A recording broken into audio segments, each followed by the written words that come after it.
তিন শ্রেণীর মানুষ দোয়া করলেই কবুল, দোয়া করলেই কবুল। এক শ্রেণী হচ্ছে পিতামাতা, সন্তানের জন্য হাত তুলেছে, আল্লাহ আমার ছেলেটাকে হেদায়েত করো। যদি এই পিতামাতার আকীদায় শিরক না থাকে, আমলে বেদাত না থাকে এবং রিজিক হালাল হয়, ইনশাল্লাহ ওর ছেলে হেদায়েত হয়ে যাবে ইনশাল্লাহ।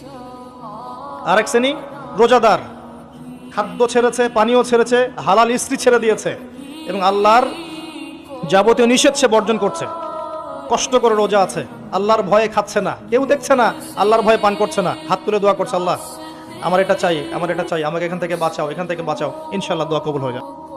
আরেক শ্রেণী মুসাফির, সফর করছে, মুসাফির, হালাল সফর, বৈধ সফর, এই মুসাফিরের দোয়া আল্লাহ পাক কবুল করবেন ইনশাআল্লাহ তাআলা।